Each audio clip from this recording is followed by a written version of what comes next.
The living room felt too small suddenly, like the walls were closing in. I stood there in my work clothes, briefcase still in my hand, staring at my husband Brandon as he looked at me with eyes that held no love, no regret, just cold indifference. "You've been coming home late every Thursday for 3 months," I said, my voice surprisingly steady despite my racing heart. "Your phone is password protected now. You shower the moment you walk in the door. Just tell me the truth, Brandon." He didn't even have the decency to look ashamed. Instead, he leaned back against the kitchen counter, crossed his arms, and let out a short laugh that made my blood run cold. "You really want to do this now, Simone?" he asked, his tone casual, like we were discussing what to have for dinner. "Fine. Yes, I've been seeing someone else. Someone who doesn't make me feel like I'm living in a museum where everything has to be perfect all the time." The briefcase slipped from my hand and hit the floor with a thud. 5 years of marriage. 5 years of supporting his career changes, cooking his favorite meals, being there through his father's death, celebrating his small victories. 5 years of building a life together. How long? I managed to ask, my throat tight. "Does it matter?" He shrugged, actually shrugged, like my pain was inconvenient to him. "Look, I was going to tell you eventually. You're so focused on your design work, your clients, your portfolio. When was the last time you actually looked at me, Simone? Really looked at me?" My hands started shaking. "I work hard because I'm building our future. The future you said you wanted. The house, the security, everything we planned together." "Your future, you mean?" He pushed off from the counter and moved toward the living room, putting distance between us. "I'm tired of living in your shadow. Tired of being the husband of Simone Parker, the successful graphic designer. What about Brandon? What about what I want?" "Then what do you want?" I asked, following him, needing answers even though each word felt like a knife. "What does she give you that I don't?" That's when he turned to face me fully, and I saw it. The look in his eyes wasn't just indifference.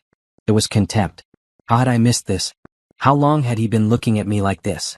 "She makes me feel alive," he said simply. "She laughs at my jokes. She doesn't correct me in front of people. She doesn't have a checklist for everything. She's spontaneous and fun and what?" I cut him off, anger finally breaking through the shock. "And you think you can just throw away 5 years for spontaneous and fun?" Brandon stepped closer, and for a moment I thought I saw something flicker across his face. Guilt maybe, or doubt. But then it was gone, replaced by something harder. "Here's the thing, Simone. You're replaceable. You think you're so special with your big clients and your perfect Pinterest life, but you're not. You know what? I could replace you in 24 hours. Less than that, actually. There are 100 women out there who would jump at the chance to be with me." The words hung in the air between us like poison. I could replace you in 24 hours. Each word was carefully chosen to hurt, to diminish, to erase everything we had been to each other. I stared at him, this man I had loved, this man I had shared my dreams with, my fears with, my body with, and I realized I was looking at a stranger. Maybe I always had been. Maybe I had just been too blind to see it. "Say something," he demanded when I stayed silent. "Cry, yell, throw something. Do that thing you always do." But I didn't do any of those things.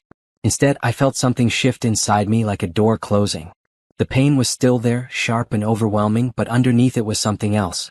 Something cold and clear and focused. "You're right," I said quietly, and I saw confusion cross his face. "I have been too focused on work. Too focused on building a future that you were supposed to be part of. Too focused on being a good wife to a man who clearly never deserved it." "That's not what he started, but I held up my hand. "I'm not done." My voice didn't shake this time. "You can replace me in 24 hours? Fine. You do that, Brandon. You go right ahead. Because here's what you don't understand. You're not replacing me. You're losing me. And trust me when I say this, you're going to spend a lot longer than 24 hours realizing what a mistake that is." His face reddened. "You think you're better than me, don't you? You always have. Walking around here like you're God's gift. Well, in newsflash, Simone, you're not that special. Tiffany doesn't think she's better than everyone else." So that was her name. Tiffany.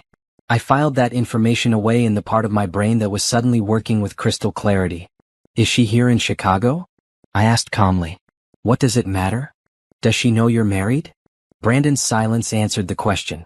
"So she doesn't know?" I nodded slowly. "You've been lying to her too. At least I know what kind of man you really are now."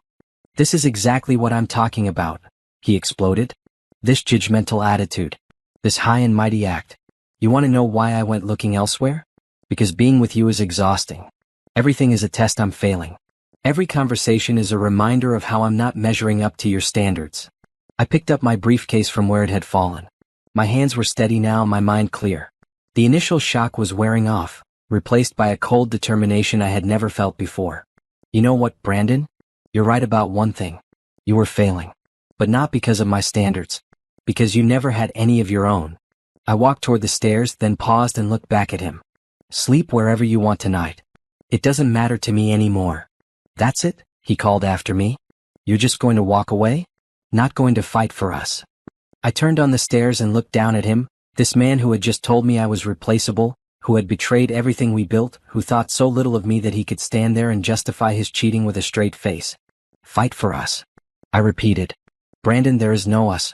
You killed that the moment you touched another woman. The moment you decided I wasn't worth your loyalty.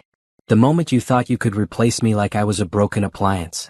I paused, letting the words sink in. But here's what's going to keep you up at night. I'm not going to fall apart. I'm not going to beg you to stay. I'm going to be fine. Better than fine. And one day, probably sooner than you think, you're going to see me happy and successful and completely over you. And you're going to realize that you didn't replace me in 24 hours. You lost me forever. I didn't wait for his response. I walked up those stairs with my head high, went into our bedroom, my bedroom now, and closed the door. Only then did I let myself lean against it, sliding down to the floor as the tears finally came. But even through the tears, even through the pain that felt like it was splitting me in two, I knew one thing with absolute certainty. I meant every word I said. Brandon thought he could replace me, but he had no idea who he was really dealing with. He had just made the biggest mistake of his life. And I was going to make sure he knew it. The crying lasted maybe 20 minutes. Then I got up, washed my face, and opened my laptop. If Brandon thought I was just going to roll over and accept this, he was in for a surprise. I had built my graphic design business from nothing. I had fought for every client, every project, every success. Fighting for myself? That would be easy. I started making a list. Calm, methodical, organized, all the things Brandon claimed to hate about me. All the things that were about to save me. I didn't sleep that night. How could I? My mind was racing through 5 years of memories, re-examining every moment through this new horrible lens. Had there been signs I missed? Had I been blind, or had he just been that good at hiding it? Around 2 in the morning, I heard Brandon stumbling around downstairs. The front door opened and closed. His car started. He was leaving, probably going to her. To Tiffany. The woman who was spontaneous and fun, who laughed at his jokes, who didn't know he had a wife sitting upstairs with her whole world crumbling around her. I got out of bed and walked to the window, watching his taillights disappear down the street. Good. I needed him gone to do what I had to do. Moving quickly, I went to his home office. Brandon was careless about a lot of things, but he was especially careless about leaving his laptop open. Sure enough, there it was on his desk, screen dark but unlocked. I tapped the mouse and the screen lit up. I told myself I was just looking for information I needed for the divorce. I told myself I wasn't being vindictive, just practical. But when I opened his email and saw months of messages to Tiffany, something inside me went cold. The emails went back 8 months. 8 months of lies. 8 months of him telling her how unhappy he was, how his marriage was basically over, how he was just waiting for the right time to leave. 8 months of planning romantic getaways while I was busy landing new clients to support our lifestyle. One email made me stop cold. It was from 3 weeks ago. Baby, I promise I'll tell her soon. I just need to time it right. The business is doing well and I need to make sure I get my share of everything. She owes me that much after making me feel small for so long. Trust me, once we're together, it'll all be worth it. I read it again. And again. Get his share. His share of what? My business that I built before I even met him? The business I grew through long nights and weekend work while he bounced from job to job, never quite finding his passion? My hands were shaking again, but this time it wasn't from sadness. It was from pure rage. I grabbed my phone and started taking pictures. Every email, every text I could find, every piece of evidence of his affair and his plans to take my money. I created a new folder on my cloud storage and uploaded everything. If he thought he was going to ride off into the sunset with Tiffany and half of everything I'd worked for, he had another thing coming. Next, I checked our bank accounts. We had a joint account for household expenses, but I'd always kept my business account separate. Thank God for that moment of clarity when we first got married. The joint account had about $15,000. I transferred $7,500 to my personal account. Exactly half. Fair and documented. Then I found something that made my blood run cold. Brandon had taken out a credit card in both our names 6 months ago. A credit card I knew nothing about. And it had a balance of $32,000. Charges for hotels, restaurants, jewelry, clothes. He'd been financing his affair with credit card debt in my name. I took pictures of everything. Every statement, every charge, every bit of evidence. By the time the sun started rising, painting the sky pink and orange outside the window, I had a complete picture of my husband's betrayal. It wasn't just about another woman. It was about money, manipulation, and a level of selfishness I never imagined he was capable of. I made coffee and sat at the kitchen table with my laptop, starting a new document. I typed everything I knew, everything I'd found, organizing it like I would organize a client presentation. Facts, evidence, timeline. By the time I was done, I had a clear roadmap of what I needed to do. My phone buzzed. A text from my best friend Nicole. Morning. Coffee this week? Nicole. I needed to talk to Nicole. But first, I needed to make some calls. At exactly 9 o'clock, I called my bank and reported the fraudulent credit card. Then I called a lawyer whose name I'd gotten from a colleague 6 months ago during a conversation I'd never thought I'd need to remember. She'd just gone through a divorce and had raved about her attorney. I'd filed the name away, never imagining I'd be the one needing it. Murphy and Associates, a receptionist answered. Yes, I need to speak with Jennifer Murphy, please. It's about a divorce case. Are you a current client? No, but I was referred by Patricia Holmes. It's urgent. There was a pause. Let me see if she's available. May I have your name? Simone Parker. Another pause, longer this time. Then a new voice came on the line, professional and warm. Miss Parker? This is Jennifer Murphy. Patricia spoke very highly of you. What can I do for you? I took a deep breath. My husband is having an affair. He told me I'm replaceable. And I just found out he's been stealing from me. I need to file for divorce and I need to make sure he doesn't get a penny of what I've built. Can you come in today? I can be there in an hour. I'll clear my schedule. Bring everything you found last night. And Miss Parker? Yes. You did the right thing by documenting everything. Most people wait until it's too late. You're already ahead of the game. I hung up and looked around the kitchen. Brandon and I had picked out these cabinets together, argued about the backsplash, compromised on the countertops. I thought we were building a home, a life. But I'd been building it alone and I just hadn't known it. My phone buzzed again.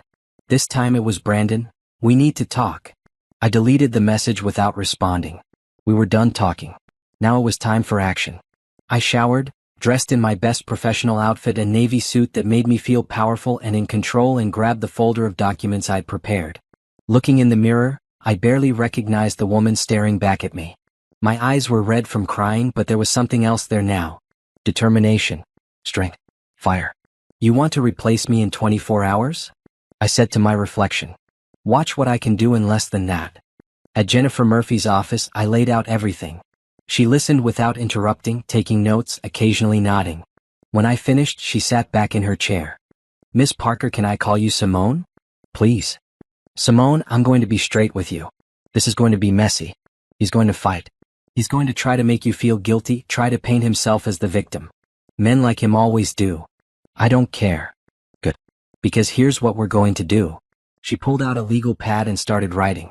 First, we file for divorce immediately, citing adultery. In Illinois, that matters. Second, we document every penny of that credit card fraud and file a police report if necessary. Third, we make sure he doesn't have access to any of your business assets. How is your business structured? It's an LLC. In my name only. We never merged finances beyond the joint household account. Smart woman. That's going to save you a lot of trouble. Jennifer looked up at me and I saw respect in her eyes. I have to ask, are you sure you want to do this? Some people want to try counseling, reconciliation. The question made me think of Brandon's face last night. The contempt in his eyes. The casual cruelty in his voice. I could replace you in 24 hours. I'm sure, I said firmly. I don't want him back. I don't want to fix this. I want out and I want to make sure he can't hurt me anymore. Jennifer smiled. Then let's get to work. We spent 3 hours going over everything. By the time I left her office, divorce papers were being drawn up, a motion to freeze the joint account was being filed, and I had a clear plan for the next steps. I sat in my car in the parking garage and finally let myself breathe. Really breathe. For the first time since Brandon said those horrible words, I felt like I could see a path forward. My phone rang. Brandon again. This time I answered. Where are you? He demanded. We need to talk about this. There's nothing to talk about. Simone, don't be dramatic. Yes, I messed up, but we can work through this. Every marriage has problems. I almost laughed. He actually thought I was going to forgive him. That I was going to be the understanding wife who took him back after he stuck the knife in and twisted it. Brandon, you told me you could replace me in 24 hours. So go do that. Replace me. Be with Tiffany. Have your spontaneous, fun life. But you're not taking anything that's mine with you. What's that supposed to mean? It means you'll be hearing from my lawyer. Don't come home. I'm having the locks changed. You can't do that. It's my house too. Actually, the house is in my name. I bought it with my down payment from my business before we got married. You might want to check those documents you never bothered to read. That was a bluff. The house was in both our names, but I wanted him worried. Have a nice life, Brandon. I hope Tiffany is worth it. I hung up before he could respond and immediately called a locksmith. Then I called Nicole. Hey girl, what's up? She answered, cheerful as always. Are you free right now? I need you. Her tone changed immediately. What happened? Are you okay? Brandon's been cheating on me for 8 months, and he stole from me, and I'm filing for divorce. Silence. Then, I'm on my way. Don't move. 20 minutes later, Nicole burst into the coffee shop where I'd been waiting, her braids flying behind her, concern written all over her face. She sat down across from me and grabbed my hands. Tell me everything, she said. So I did. I told her about the confrontation, about Brandon's cruel words, about what I'd found in his emails, about the lawyer, about all of it. And Nicole listened the way only a true friend can, with anger on my behalf, with support, with love. When I finished, she squeezed my hands tight. I never liked him, she said flatly. I know I'm supposed to say something supportive right now, but I never liked him. He always had this energy like he was doing you a favor by being with you. And you were always making excuses for him. I started to protest, then stopped. She was right. How many times had I explained away his flakiness, his moodiness, his subtle criticisms? How many times had I convinced myself that I was being too sensitive? I was stupid, I said quietly. No, you were in love. There's a difference. Nicole flagged down the waiter and ordered 2 lattes and a slice of chocolate cake. We're going to get through this. You're going to get through this. And you're going to come out the other side better than ever. You know why? Why? Because you're Simone freaking Parker. You built a successful business from scratch.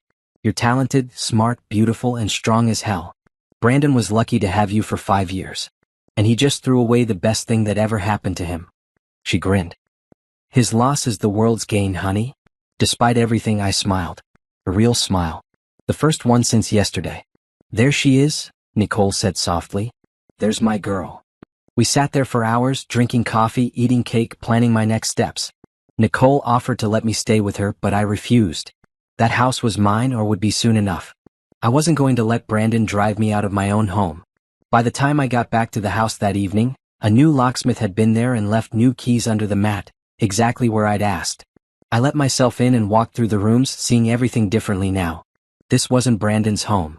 It was mine. I had made every major decision about this place. I had decorated it, maintained it, made it beautiful.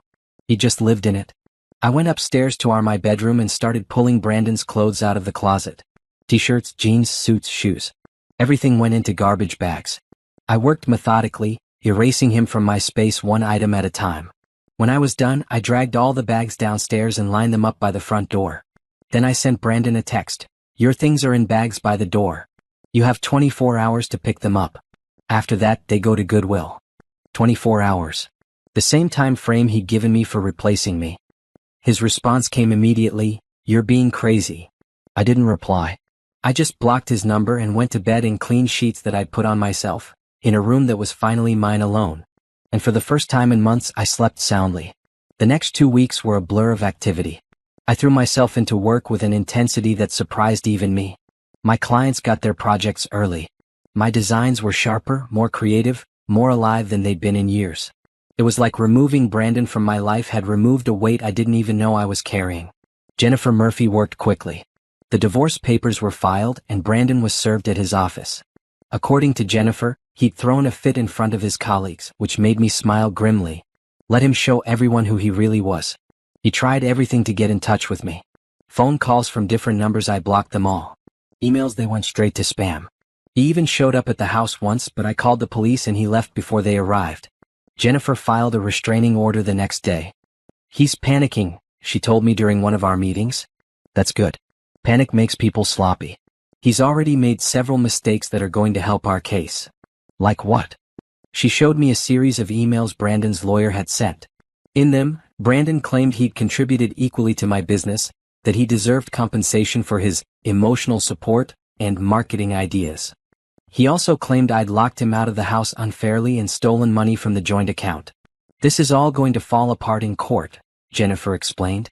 You have documentation showing the business existed before the marriage. You have records of all your business income and expenses that show no contributions from him. You took exactly half of the joint account, which is legal. And the house, well, that's going to be interesting. What do you mean?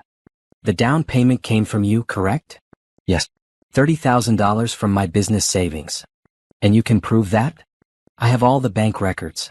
Jennifer smiled.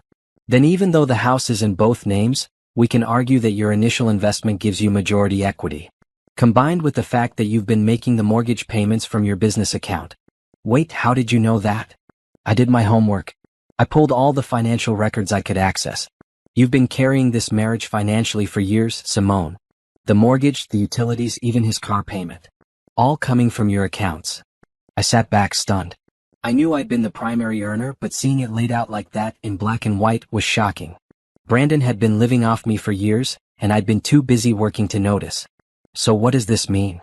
It means that when we go to court, we're going to show a very clear picture. You built everything, you paid for everything, and he contributed nothing except debt and infidelity. No judge is going to give him half of what you've worked for. I should have felt relieved. Instead, I felt angry. Angry at Brandon for using me. Angry at myself for letting him. There's something else, Jennifer said, her tone changing. We got the report back from the private investigator. What private investigator? The one I hired to document Brandon's relationship with Tiffany. You said you wanted documentation of the affair for the divorce proceedings. Right. What did they find?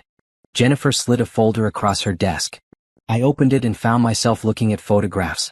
Brandon and Tiffany at restaurants, walking hand in hand, kissing outside her apartment building. The photos were dated, showing a timeline of their relationship. But it was the last photo that made my blood run cold. It showed Brandon and Tiffany at what looked like a jewelry store. He was showing her something in a small box. Is that a ring? Jennifer confirmed. He bought it 3 days before you confronted him. We verified it with the store. He paid for it with the credit card in both your names. I stared at the photo. Brandon had been planning to leave me for Tiffany. Maybe even marry her. And he'd used my credit to buy her engagement ring. Does she know? I asked quietly. About me? About the fact that he's still married? According to the investigator, no. He's been telling her he's divorced. That's why he was taking his time telling you. He was waiting for the divorce to go through so he could pretend to Tiffany that it had already happened. I closed the folder, my hands shaking. Brandon wasn't just a cheater. He was a liar on multiple levels, deceiving everyone in his life. I want everything, I said, looking up at Jennifer. I want the house. I want him to pay back every penny of that credit card. I want him to leave with nothing. We'll do our best, but...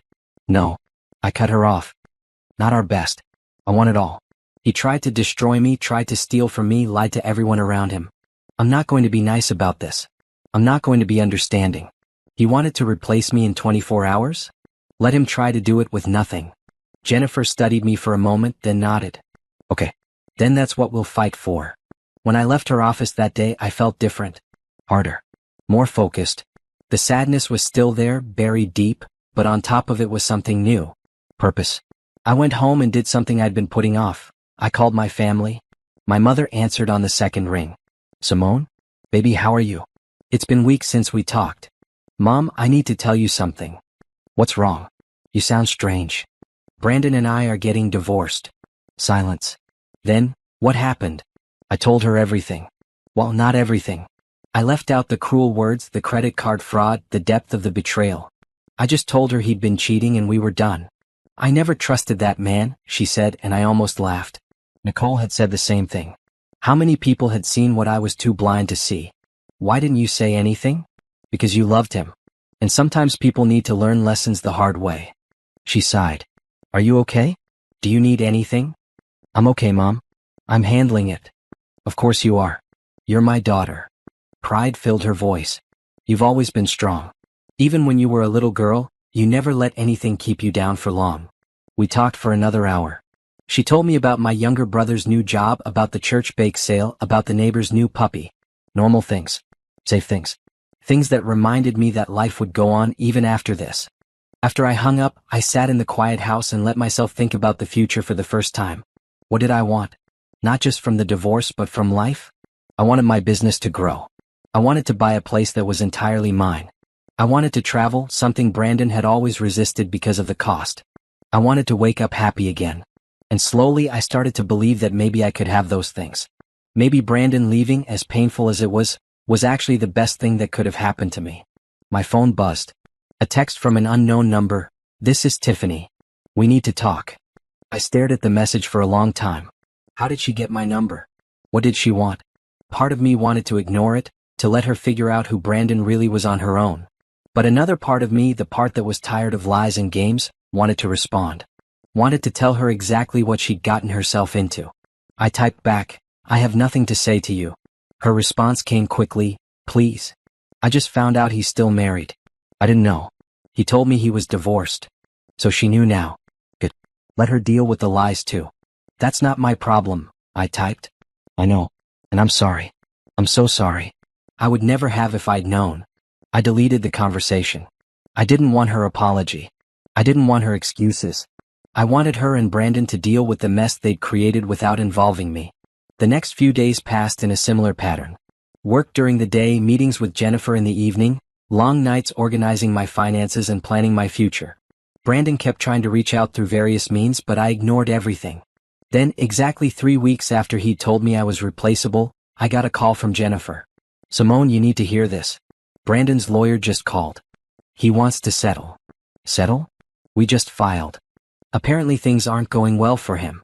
I'm not sure of all the details, but they want to negotiate before we get to court. What are they offering? "He'll give up claim to the house and your business if you agree to pay off half the joint credit card and not pursue charges for fraud." I laughed. Actually laughed. He's offering to give up things that aren't his in exchange for me paying off his debt? Is he serious? That's what I said. I told them we'd get back to them. Tell them no. Tell them we're going to court and we're going to show every judge and everyone in that courtroom exactly what kind of man Brandon is. "Simone, are you sure? Court means everything becomes public. Your finances, his affair, all of it." "I'm sure. Let him be embarrassed. Let Tiffany see what she's really getting. Let everyone know who he really is." "All right then. We go to court." That night I slept better than I had in weeks. Because for the first time since this nightmare began, I felt like I was taking control. Not just reacting but acting. Brandon thought he could use me, discard me, and walk away with half of everything. He was about to learn just how wrong he was. The week before our first court date, I discovered something that changed everything. I was going through old files, organizing paperwork for Jennifer, when I found a folder I'd forgotten about. It was from 2 years ago, when Brandon had asked me to co-sign a business loan for a sure-thing investment opportunity. I'd refused. I remembered that argument clearly. Brandon had been furious, saying I didn't believe in him, that I was holding him back. Eventually he dropped it and I'd assumed he'd given up on the idea. But there, in that folder, was a loan application. In both our names. With my forged signature. My hands went numb. I pulled out the document and stared at it. It was my signature, or close enough that I could see how a bank might accept it, but the angle was wrong. The pressure of the pen was different. This wasn't me signing. I grabbed my phone and called Jennifer immediately. "I found something," I said as soon as she answered. "Another fraud. Bigger than the credit card." "What is it?" "A business loan. $35,000. He forged my signature." "Are you certain it's a forgery?" "Positive. I refused to co-sign this loan. We had a huge fight about it. I never signed anything." "Do you have proof that you refused?" I thought back. I sent him an email. Let me check. I pulled up my old emails and searched for the date on the loan application. There it was. An email from me to Brandon, clearly stating that I wouldn't co-sign any loan for his business venture, that we'd discussed it and I'd decided it was too risky.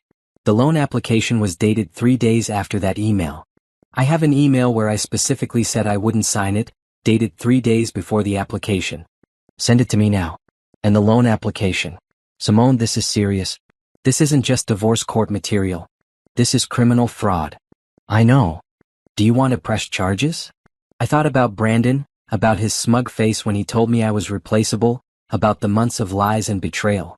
About the fact that he'd been willing to ruin my credit, my reputation, my financial future for his own gain. Yes, I want to press charges. Okay. Let me contact the prosecutor's office. But Simone, once we do this, there's no going back. This could mean jail time for him. Good. Jennifer was quiet for a moment. I have to ask, are you doing this because you want justice or because you want revenge? I thought about her question. Really thought about it. Was I being vindictive? Was I letting my anger control me? No. This wasn't about revenge. This was about consequences. Brandon had committed a crime. He'd forged my signature and taken out a loan in my name. If I let that go, what message did it send? That he could do whatever he wanted without facing any real repercussions? Justice, I said firmly. He committed a crime.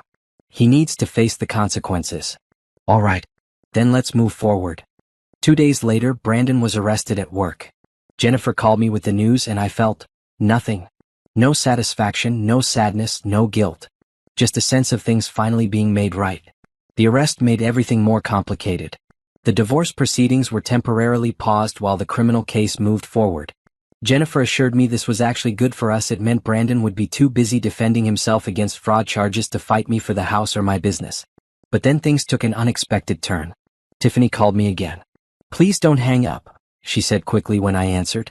I just need 5 minutes. Why should I give you anything? Because Brandon lied to both of us. Because I'm pregnant. The world tilted. What? I'm pregnant. 8 weeks.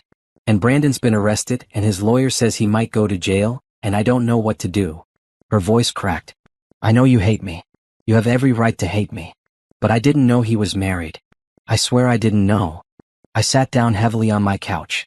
Tiffany was pregnant with Brandon's child. The man who told me we should wait to have kids, that we needed to be more financially stable first.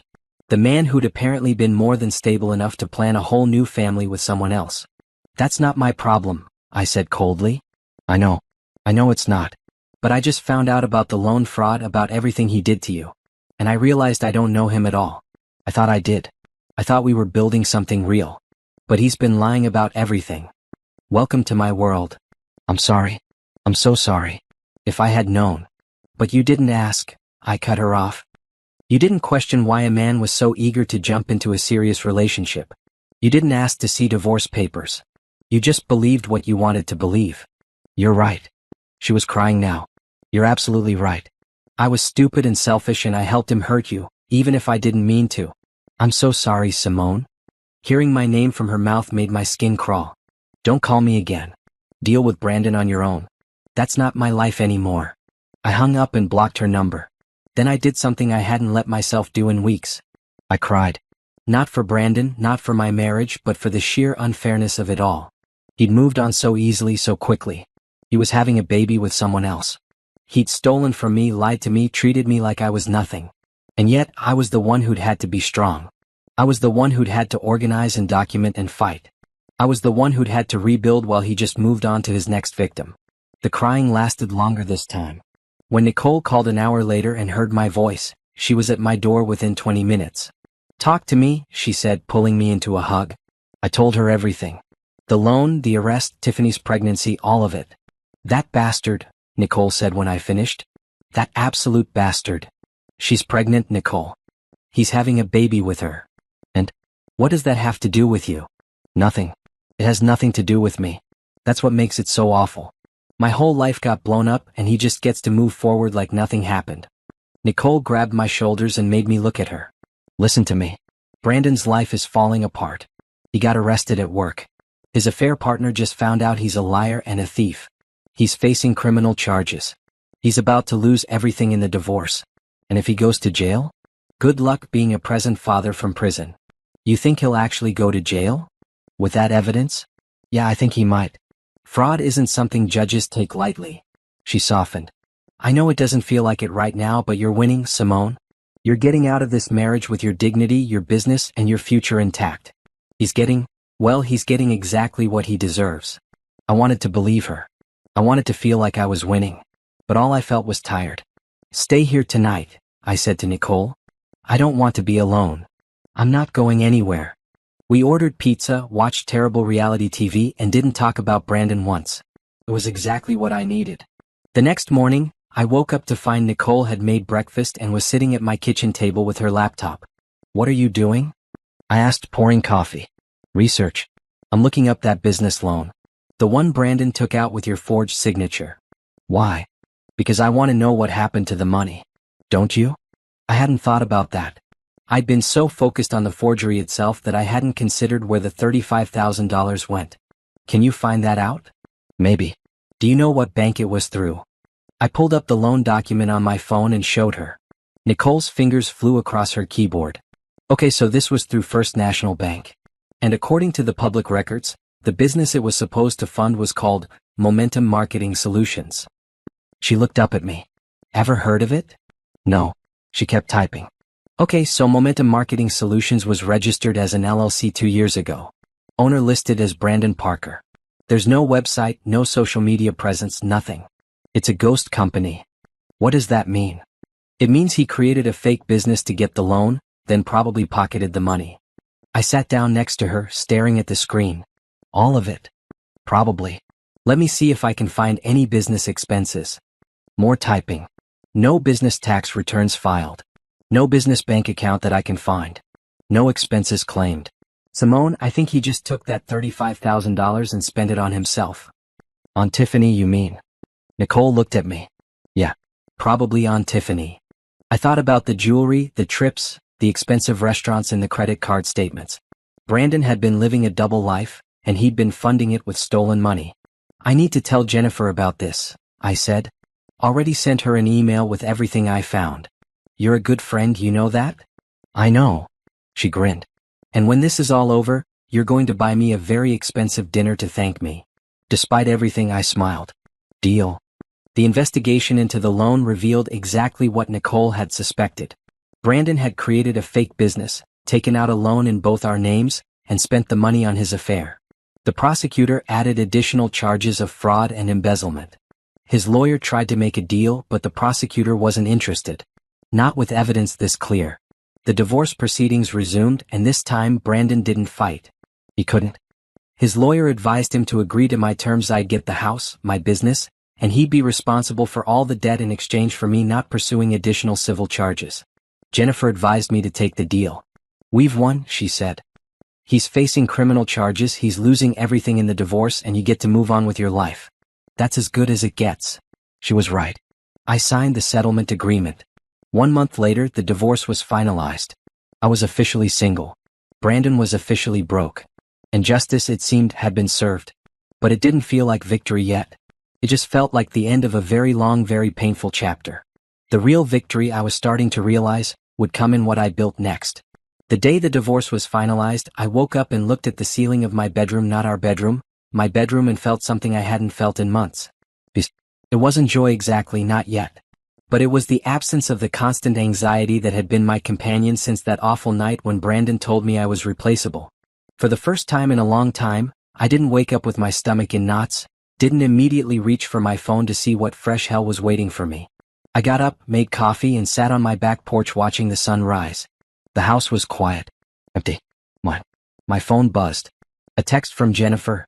"Congratulations. You're free." Free. Such a simple word, but it felt enormous. I had a client meeting that afternoon, so I showered and dressed with extra care. I wanted to look not just professional but powerful. In control. I chose a burgundy blouse, black slacks, and the heels that always made me feel like I could take on the world. When I looked in the mirror, I barely recognized myself. Not because I looked different, though I'd lost weight during the stress of the past few months, but because of the look in my eyes. There was a hardness there that hadn't existed before. A strength forged in fire. The client meeting went better than I could have hoped. It was a mid-sized tech company looking for a complete brand redesign. The kind of project that could really put my business on the map. "We've been following your work," the CEO said, a woman named Patricia with sharp eyes and a no-nonsense attitude. "Your portfolio is impressive. But what really caught our attention was this."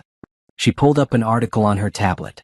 It was a local business magazine piece from last week, featuring successful solo entrepreneurs. I'd been interviewed for it about a month ago, before the divorce was finalized, talking about building a business as a woman in a male-dominated field. I'd forgotten about it entirely. You talked about overcoming obstacles and not letting other people's limitations define your success, Patricia continued. That resonated with us. We're a company that's fighting to be taken seriously in a crowded market. We need someone who understands that battle. I got the contract. 6 figures. The biggest project I'd ever landed. I called Nicole from the parking lot. I got it. The tech company? Yes. And Nicole, the contract is huge. This is going to change everything for my business. That's amazing. We need to celebrate. Tonight. Drinks on you since you're rolling in it now. I laughed. Deal. But nowhere too fancy. I'm tired. How about that wine bar on 3rd Street? The one with the good cheese plates. Perfect. 8 o'clock. I'll be there. I started the car but didn't drive immediately. Instead, I sat there letting it sink in. 3 months ago, my entire world had fallen apart. And now I had a finalized divorce, a clean financial slate, and the biggest contract of my career. Maybe I really was going to be okay. That evening at the wine bar, Nicole and I toasted with expensive Pinot Noir. To new beginnings, she said, raising her glass. To being free, I added. We clinked glasses and drank. The wine was smooth, rich, and tasted like possibility. So, Nicole said after we'd ordered our cheese plate. What's next? Now that the divorce drama is over, what do you want to do with your life? I've been thinking about this. I want to travel. I want to go somewhere I've never been and just breathe. No work, no stress, no ex-husband drama. Just me and a beach and a good book. Okay, so where? I was thinking Costa Rica. I've always wanted to go. Then book it. Life's too short to wait. She was right. I pulled out my phone and, right there at the wine bar, booked a week-long trip to Costa Rica for the following month. A little beach house, close to the ocean, far from everything. Done, I said, showing Nicole the confirmation. 1 week of paradise coming up. I'm so proud of you, Nicole said suddenly, her eyes getting misty. You went through hell and you came out the other side stronger. A lot of people would have broken. But not you. I had you, I said. I couldn't have done this without you. Oh please, you did all the hard work. I just showed up with wine and moral support. That was exactly what I needed. We spent the rest of the evening talking about everything except Brandon. My new project, Nicole's job, the upcoming holidays, life. Normal things. Easy things. When I got home that night, slightly tipsy and definitely happy, I found an envelope that had been slipped under my door. No return address, just my name written in handwriting I recognized immediately. Brandon. My good mood evaporated. I stood in the hallway staring at that envelope, debating whether to just throw it away unopened. But curiosity won. I opened it. Inside was a letter, handwritten on notebook paper. Simone. I know you probably don't want to hear from me. I know I don't have the right to ask you for anything. But I need you to know that I'm sorry. I'm so sorry for everything I did to you, everything I put you through. I was an idiot. A selfish, cruel idiot. You deserved so much better than how I treated you. You deserved honesty and loyalty and love, and I gave you lies and betrayal and contempt. I've lost everything. My job, because who wants to employ someone arrested for fraud? Tiffany, because she finally saw who I really am. My freedom, because the judge said I'm probably looking at prison time. Everything. But that's not why I'm writing. I'm not looking for sympathy. I just wanted you to know that you were right. That night when you said I'd realize what I lost? You were right. I lost the best thing in my life, and I did it with my own stupidity and arrogance. I know you're going to be successful. I know you're going to build an amazing life without me. And I know I'm going to spend the rest of my life regretting that I'm not part of it. I don't expect forgiveness. I don't even deserve the chance to ask for it. I just wanted you to know that I finally understand. You weren't replaceable. You were irreplaceable. And I was too stupid to see it until it was too late. I hope you find happiness. I hope you find someone who treats you the way you deserve to be treated. I hope you forget I ever existed. Brandon. I read the letter twice. Then I walked to the kitchen, turned on the gas stove, and burned it. I watched the paper curl and blacken, watched Brandon's words turn to ash. Too little, too late. His apology didn't change anything. It didn't undo the hurt, didn't erase the betrayal, didn't fix what he'd broken. It was just words, and words were easy. When the letter was nothing but ash in my sink, I washed it down the drain and went to bed. The next week, I threw myself into the new project with an intensity that surprised even me. The tech company wanted something bold, something that would make them stand out.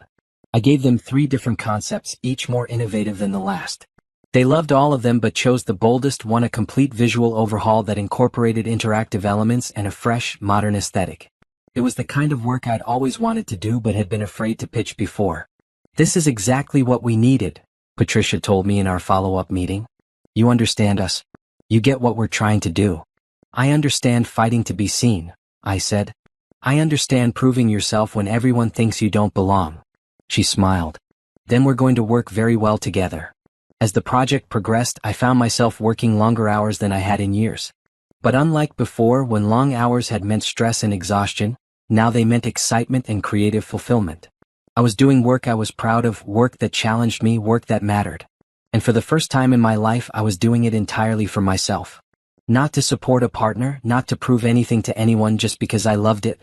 One afternoon, about 3 weeks after the divorce was finalized, I got a call from an unknown number. Usually I didn't answer those, but something made me pick up. "Hello? Is this Simone Parker?" A professional female voice. "Yes, who's this?" "My name is Dr. Rachel Foster. I'm a therapist and I'm calling because I think you might benefit from speaking with someone about what you've been through." "I'm fine, thanks." "I'm sure you are. But Simone, going through a divorce like yours, the betrayal, the fraud, the court proceedings, that's traumatic. Even if you're handling it well, it can help to talk to someone. Did Jennifer give you my number?" Pause.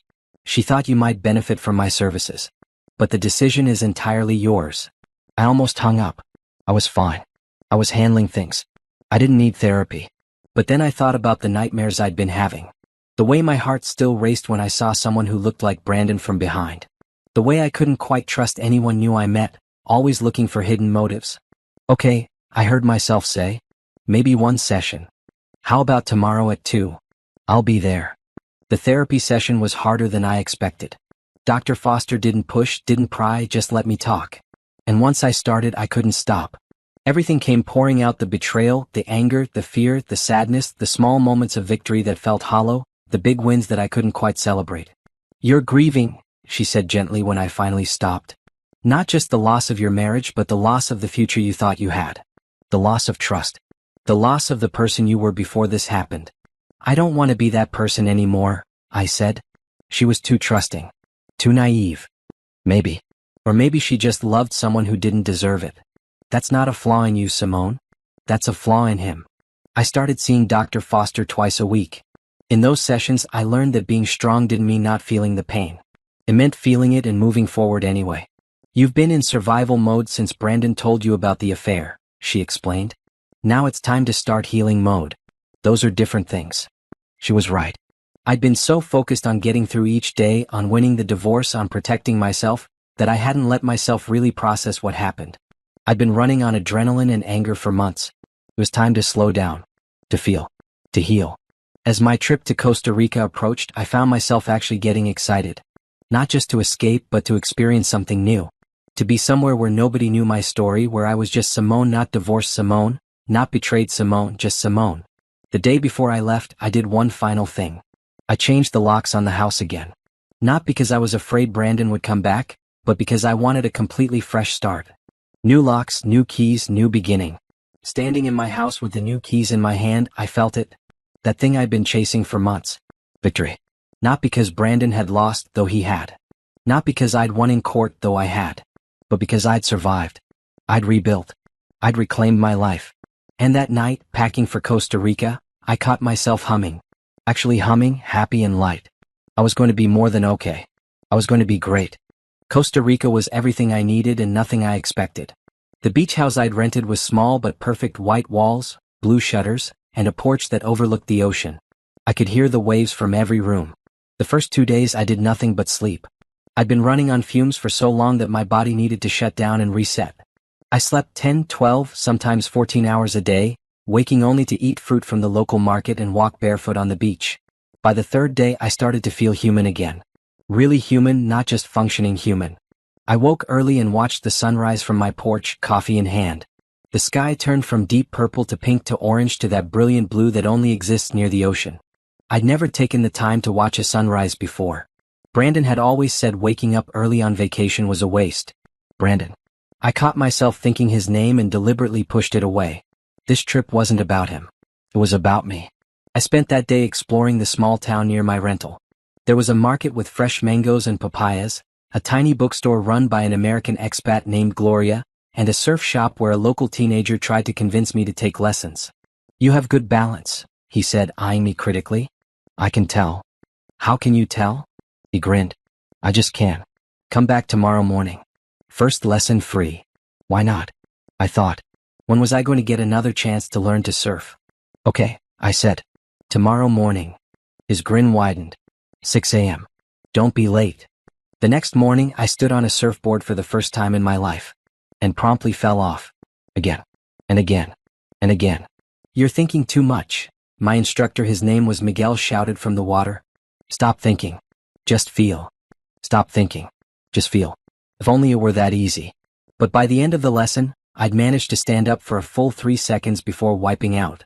Miguel acted like I'd won an Olympic medal. "You see? I told you. Good balance." He high-fived me enthusiastically. "Same time tomorrow?" I found myself laughing. "Sure. Why not?" I went back every morning for the rest of the week. By my last lesson, I could actually ride a small wave all the way to shore. It wasn't pretty, but it was exhilarating. "You're a natural," Miguel said, though I suspected he said that to all his students. "You should move here, open a surf shop. You'd be good at it." "I have a business back home." "What kind of business?" "Graphic design." "Ah, you're an artist?" "Even better. Artists need to surf. It opens the mind." That evening, I sat on the beach watching the sunset, another thing I'd never done before, and thought about Miguel's words. "You're an artist." When had I stopped thinking of myself that way? Somewhere along the line, I'd started thinking of my work as just a job, a way to make money. But it was more than that. It was creative expression. It was art. Brandon had never understood that. He'd seen my design work as a product, something to be monetized and leveraged. He'd never understood the joy of creating something beautiful just because it could exist. I pulled out my phone and started sketching on my design app. Not for a client, not for a project, just for me. Waves and colors and movement. I lost track of time, my fingers moving across the screen, creating something that felt alive. When I finally stopped, the sun had fully set and the beach was dark except for the light from my phone. I looked at what I'd created, an abstract piece that somehow captured how I felt right then. Free. Wild. Full of motion. I saved it and titled it Rebirth. On my last night in Costa Rica, I went to a small restaurant Miguel had recommended. It was crowded and loud, full of tourists and locals mixing together. I sat at the bar, ordered fresh fish and rice, and just observed. That's when I noticed him. He was sitting at a table near the window, working on a laptop despite the noise around him. He had deep brown skin, close-cropped hair, and the kind of focused expression that suggested he'd forgotten where he was. Every few minutes, he'd look up, take a sip of his beer, then dive back into whatever he was working on. "That's Devin," the bartender said, noticing me looking. "He's here every Tuesday. Architect from Chicago. Comes down for a few weeks every year to work on designs. Says the beach inspires him." Chicago. Small world. I turned back to my meal, but I was aware of Devin in my peripheral vision. There was something peaceful about his presence, like he was completely comfortable being alone in a crowded place. When he finally closed his laptop and stood to leave, he glanced my direction. Our eyes met for a second, and he smiled, just a polite, friendly smile before heading out. I didn't think about it again until I was on the plane home the next day. Then for some reason that smile stuck with me. Not in a romantic way, just in a human way. A reminder that there were good people in the world. People who could sit in a restaurant and smile at a stranger without agenda or expectation. Back in Chicago, I threw myself into work with renewed energy. The Costa Rica trip had given me perspective and creative fuel. The tech company project was going better than expected, and my designs were getting attention in industry circles. 2 weeks after I got back, I got an email from Patricia. "Simone, I shared your work with a colleague who runs a startup incubator. They're looking for someone to do branding for all their new companies. Interested?" Was I interested? This was the kind of opportunity that could take my business from successful to exceptional. "Absolutely," I replied. The meeting with the incubator was scheduled for the following week. I prepared like I was going to war, portfolio polished, pitch practiced, outfit selected for maximum impact. The presentation went flawlessly. By the end, I had a contract for ongoing work with multiple startups. It would mean more income, more exposure, and more creative challenges than I could handle alone. I needed to hire help. The idea terrified and excited me in equal measure. Bringing someone else into my business meant trusting them, delegating, giving up some control. All things that felt impossible after what Brandon had done. But Dr. Foster had been working with me on this. Not everyone is Brandon, she reminded me. You can build your business and protect yourself at the same time. They're not mutually exclusive. So I posted a job listing for a junior designer. Applications flooded in. I interviewed 5 candidates, all qualified, all enthusiastic. I hired a young woman named Kira who had just graduated from design school. She was talented, hungry to learn, and reminded me of myself 10 years ago. She started the following Monday. "I can't believe I get to work with you," she said on her first day. "I've been following your work for years. You're like my idol." Idol. That felt strange. I'd never thought of myself as someone others would look up to. "Less idol worship, more designing," I said, but I was smiling. "I have a project that needs fresh eyes. You up for it?" Her face lit up. "Absolutely." Working with Kira reminded me why I loved design in the first place. Her enthusiasm was infectious, her ideas were fresh, and she challenged me to push my own boundaries. Within weeks, we'd fallen into an easy rhythm. One afternoon, she came into my office looking hesitant. "What's up?" I asked. "Can I ask you something personal?" I tensed automatically. "Depends on what it is." "How do you balance work and life? Like, you're so successful and you seem so together, and I just wonder how you do it all." I almost laughed. "Together? Me? The woman who'd spent the last 6 months putting her life back together after it had been demolished?" But then I realized to Kira, I did look together. I had a successful business, a nice house, confidence. She didn't see the late nights questioning everything, the therapy sessions, the work I was still doing to trust again. "Honestly," I said, "I don't balance it.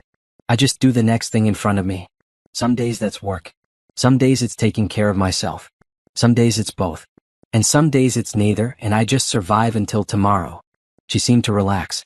"So you don't have it all figured out?" "Nobody has it all figured out. We're all just pretending we do." "That makes me feel better, actually." "Good. Now let's get back to work. These logos won't design themselves." 3 months after my divorce was finalized, I hit a milestone I'd been working toward for years.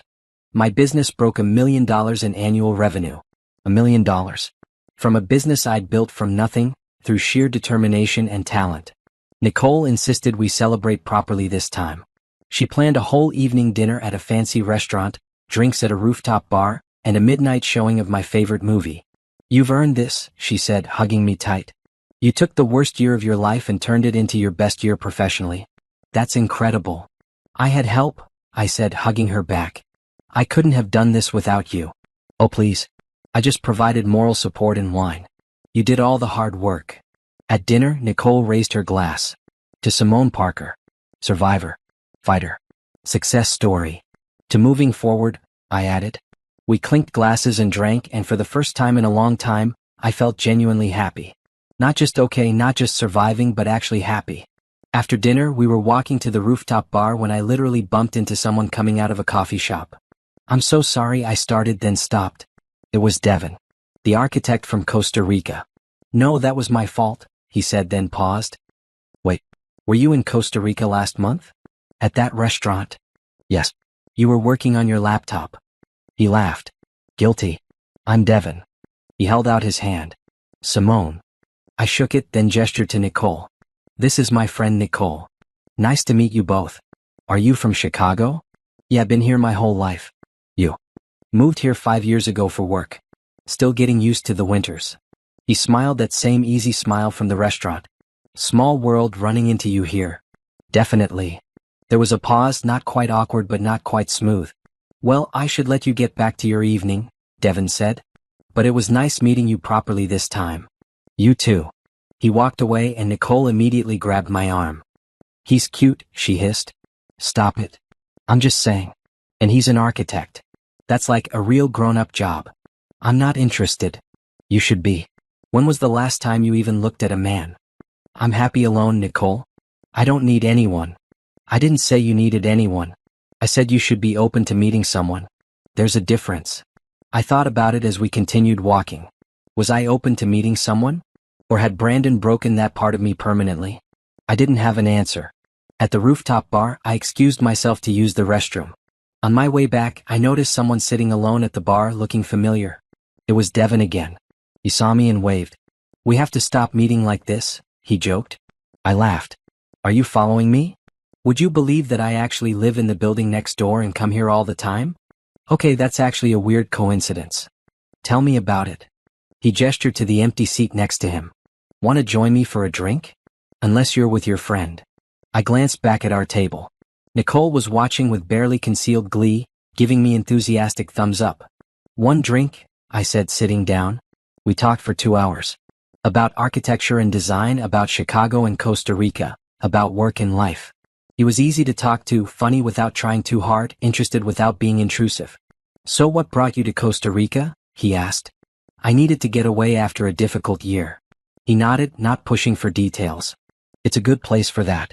I've been going there for 5 years now. Something about the ocean just clears your head, you know? Exactly. Are you seeing anyone? He asked, then immediately looked embarrassed. Sorry, that was forward. You don't have to answer that. No, it's okay. I'm not. Recently divorced, actually. I'm sorry. Don't be. It was the best thing that could have happened to me, actually. He raised his eyebrows. That's a healthy way to look at it. It took some time to get there. But yeah, I'm better off now. Well, their loss.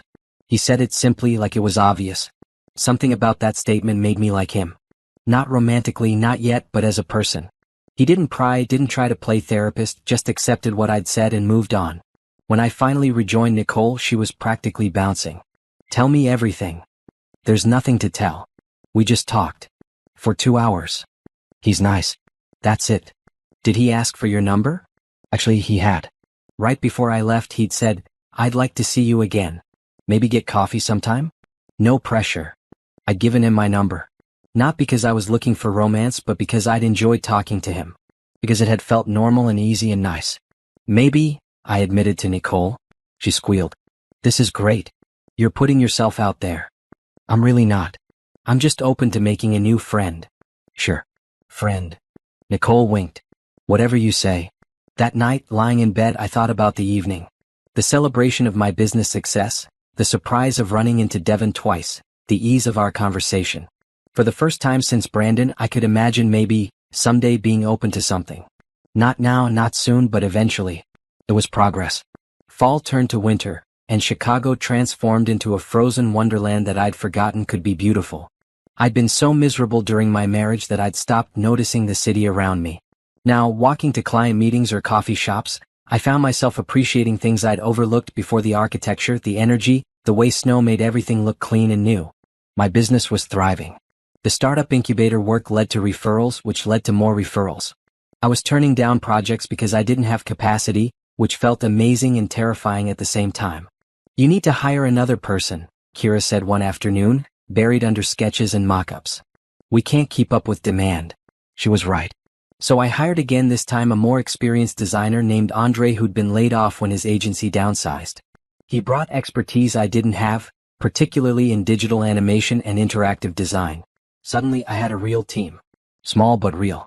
We moved out of my home office and into a proper studio space in a converted warehouse in West Loop. It had exposed brick, huge windows, and room to grow. Standing in the empty space before we moved our equipment in, I felt a surge of pride so intense it brought tears to my eyes. This was mine. I built this.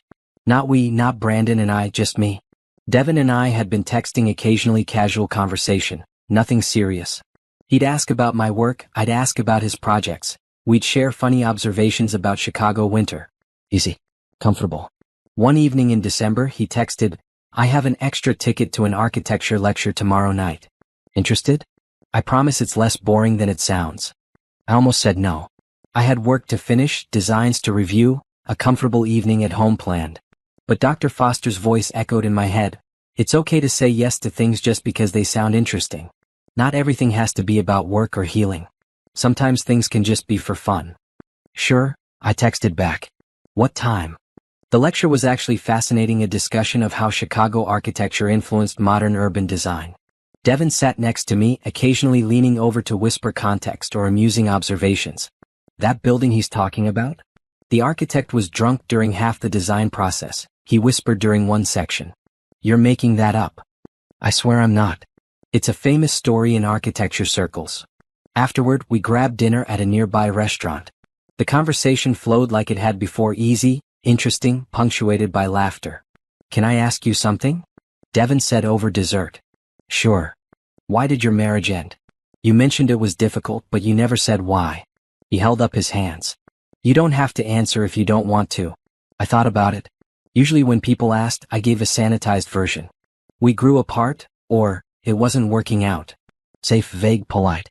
But something about Devin's open, honest expression made me want to tell the truth. He cheated on me. For 8 months. And when I confronted him, he told me I was replaceable. That he could replace me in 24 hours. Devin's face hardened. He said that. Yeah. Then I found out he'd been stealing from me, took out loans in my name, planning to take half of everything I'd built. I shrugged, trying to keep it light. So I divorced him, pressed charges, and took everything instead. Good for you. The best part? He apologized later, said he realized what he'd lost. But by then I didn't care anymore. I'd already moved on. Devin was quiet for a moment, then said, my ex-wife cheated too. Different circumstances, we didn't have the financial complications you had, but I understand that betrayal. That feeling of wondering how you missed all the signs. I didn't know you were married. 3 years. Divorced for 5 now. She left me for someone else, and honestly, within a year I realized she did me a favor. I'd been so focused on trying to make her happy that I'd forgotten to make myself happy. That's exactly it, I said, feeling understood in a way I hadn't expected. I spent years trying to be what he needed, and I lost myself in the process. But you found yourself again. I did. And I like who I am now better than who I was then. He raised his glass of wine. To becoming the people we were meant to be. I clinked my glass against his. I'll drink to that.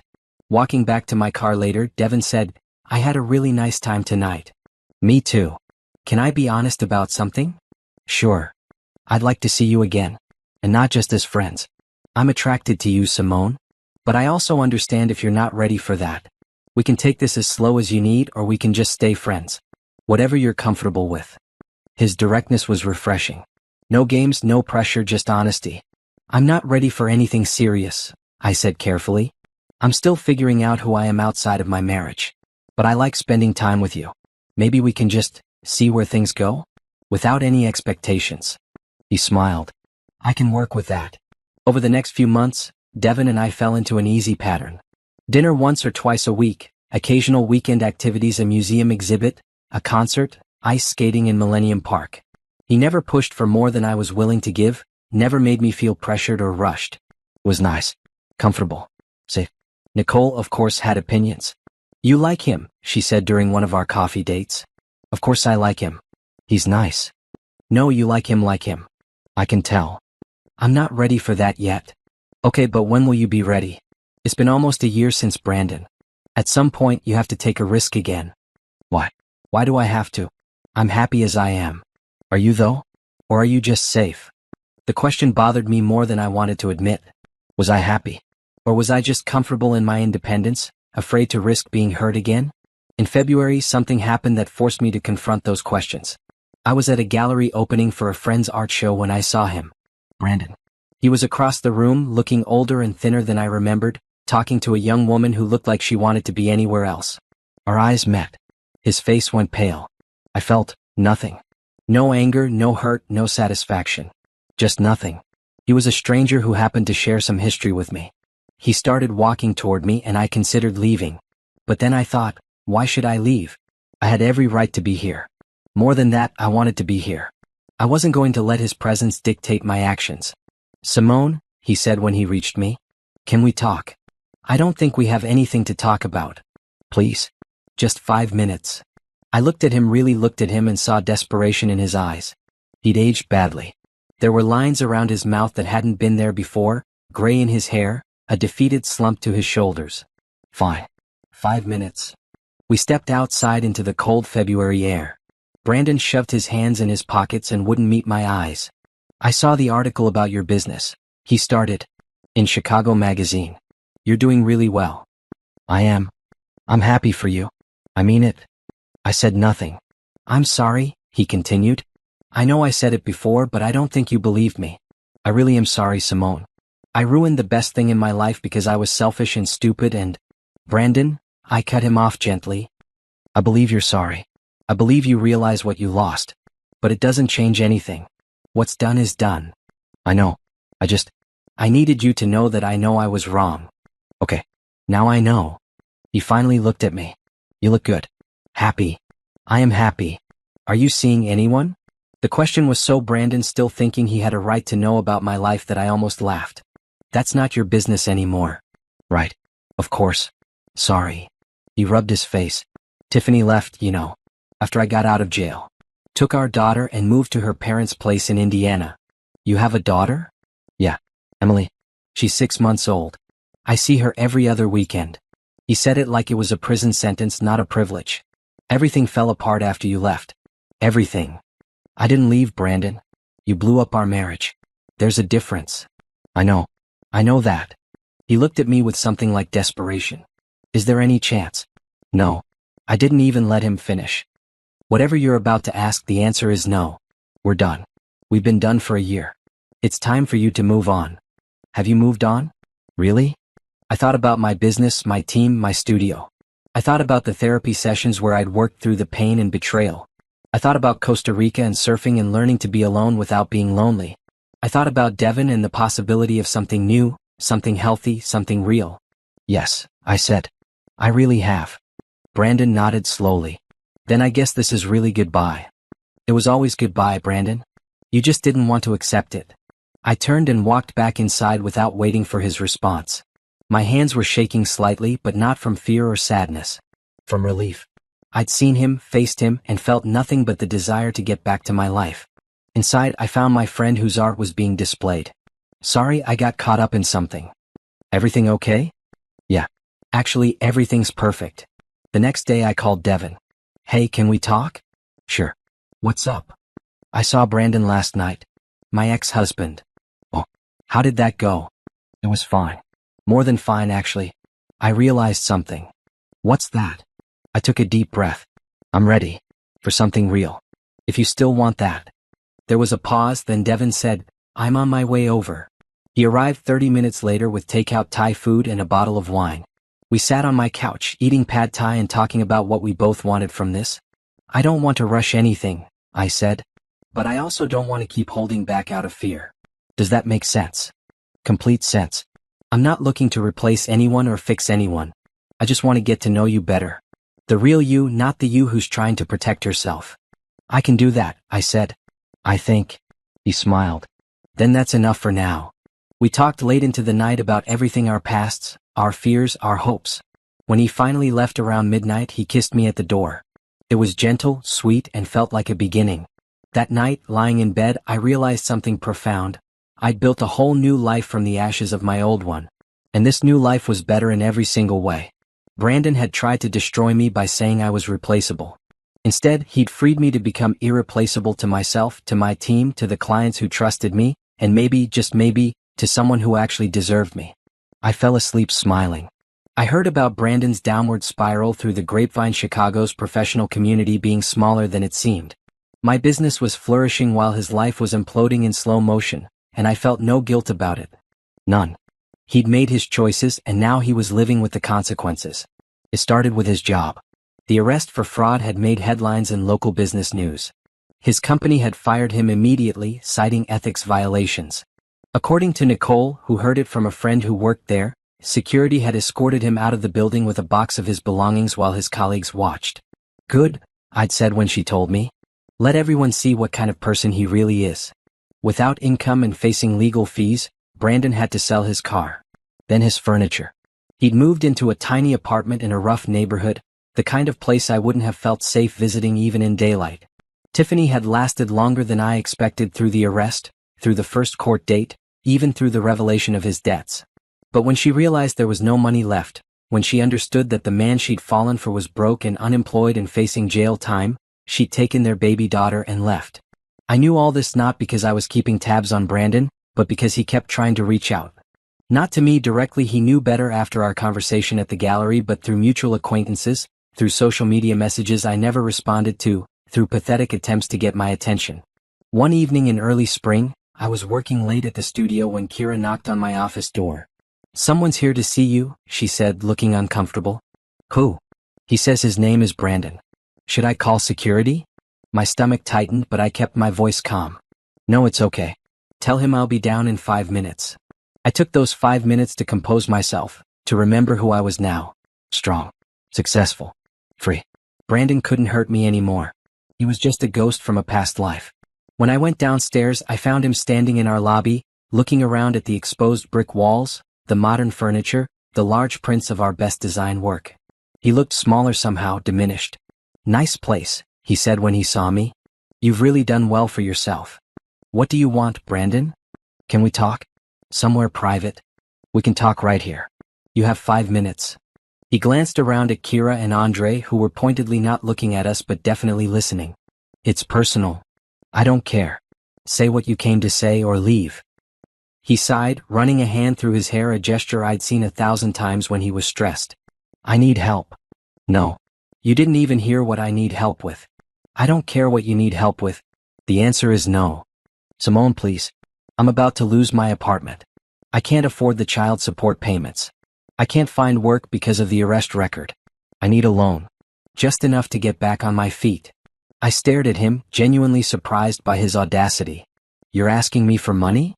I know how it sounds, but you stole from me. You cheated on me. You told me I was replaceable. And now you're standing in my place of business asking me for money?" My voice was rising and I didn't care. "Are you actually serious right now? I made mistakes. Terrible mistakes. But I'm trying to be a father to Emily, and I can't do that if I'm homeless. That's not my problem. It could be, if you wanted it to be. We were married for 5 years, Simone. That has to count for something." "It counts for a lesson learned," I said coldly. "It taught me what I'll never accept again. Now get out of my studio. I'm desperate here." "And whose fault is that?" I stepped closer, lowering my voice. "You did this to yourself, Brandon. Every single bit of it. You made these choices. You lied, you stole, you cheated. And now you're facing consequences. That's not my problem to fix." "I thought you were better than this," he said, trying for guilt. "I thought you were compassionate." "I am compassionate. Just not toward men who tried to destroy my life." I walked to the door and held it open. "Leave. And don't come back. If you show up here again, I will call the police." He stood there for a moment and I saw something in his face, realization, maybe, that I really meant it. That I really was done. That no amount of begging or manipulation or guilt-tripping would work. "You've changed," he said quietly. "Yes, I have. I became someone who doesn't let men like you walk all over her." After he left, I stood in the lobby shaking. Not from fear or sadness, but from anger. The absolute nerve of him showing up at my workplace asking for help after everything he'd done. Andre appeared at my side. "You okay, boss?" "Yeah. I'm fine." "That was your ex?" "Unfortunately." "Want me to have a word with security? Make sure he doesn't come back." I looked at Andre, 6'2", broad-shouldered, with a protective streak I appreciated. "That would be great, actually. Thanks." "No problem. Nobody messes with our team." That night, I called Dr. Foster for an emergency session. "He showed up at your work?" she said after I'd explained what happened. "Yes, and asked me for money." "Can you believe that?" "Actually, I can. People who've never had to face real consequences often resort to desperate measures when they finally do. How do you feel about seeing him?" I thought about it. Angry. But also, nothing? Like, I'm angry that he thought that was okay, but I don't feel anything about him as a person anymore. That's progress, Simone. A year ago, seeing him would have devastated you. Now you're just annoyed by the inconvenience. So I'm getting better? You're getting healthier. There's a difference. She smiled. You've built boundaries. You've rebuilt your self-worth. You're not the woman he left anymore. You're someone entirely new. I like who I am now. That's the best revenge there is. Not making him suffer, though, that's a side effect of his own choices, but becoming so complete in yourself that his opinion doesn't matter anymore. Over the next few weeks, I heard through various sources that Brandon's situation was getting worse. He'd lost his apartment and was sleeping on a friend's couch. His court-ordered child support payments were in arrears, and Tiffany was threatening to petition for full custody with no visitation. Part of me felt bad for Emily, the innocent child caught in all this. But I wasn't responsible for Brandon's failures as a father. That was on him. Then in late April, I got a call from Jennifer Murphy. "Simone, I need to give you a heads up. Brandon filed for bankruptcy." "Okay." "He listed you as a creditor. For the debt he incurred with the forged loan and credit cards. But the court already ruled on that. He's supposed to pay me back." "Yes, but bankruptcy might discharge that debt. Depending on how it's classified." She paused. The good news is his criminal conviction for fraud works in our favor. Debts incurred through fraud typically can't be discharged in bankruptcy. So you'll still get your money, it'll just take longer. How much longer? Could be years. He's got nothing now, so even with a payment plan, it'll be minimal amounts. I sighed. I don't even care about the money anymore. I just want him out of my life. I know. Unfortunately, as long as he owes you money, there's a connection. But Simone, look at it this way. He'll spend years paying back what he stole from you. That's justice. She was right. It was justice. But I was tired of this hanging over me. That weekend, Devin and I went for a long walk along the lakefront. It was a beautiful spring day, warm but not hot, with a breeze that smelled like water and possibility. You've been quiet lately, he said. Is everything okay? I told him about Brandon's visit, about the bankruptcy filing, about my frustration that even now, a year later, I couldn't fully escape my ex-husband's shadow. It feels like he's still taking up space in my life, you know? Even though I'm over him, even though I've moved on, he's still there in the background causing problems. Devin was quiet for a moment, then said, "Can I tell you what I see?" Sure. I see a woman who built an amazing business while going through one of the hardest things a person can go through. I see someone who didn't just survive, but thrived. I see someone who's generous with her time and talent, who mentors young designers, who treats her team with respect. I see someone who's learning to trust again, even though she has every reason not to. He stopped walking and turned to face me. Brandon showing up, the bankruptcy, all of that? That's not him taking up space in your life. That's just the last echoes of a life you've already left behind. And every day those echoes get quieter. One day you won't hear them at all. I felt tears prick my eyes. How are you so good at this? At what? At knowing exactly what to say. He smiled. I'm an architect. I'm good at seeing the structure beneath the surface. And your structure? Solid, Simone. He didn't break you. He couldn't. We kissed there on the lakefront path and it felt like sealing a promise. A promise that I was going to be okay. That I already was okay.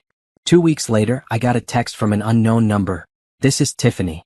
I know you don't want to hear from me, but I thought you should know. Brandon is in the hospital. He had some kind of breakdown. They think it was a panic attack, but they're keeping him for observation. I stared at the text for a long time. Part of me felt nothing. Part of me felt satisfied that he was suffering. And part of me, the part one wasn't proud of, felt a twinge of concern. I didn't respond to Tiffany. But I did call Dr. Foster. It's okay to feel conflicted, she said. You can acknowledge that someone you once loved is suffering, while also maintaining your boundaries and recognizing that you're not responsible for helping him. I don't want to help him.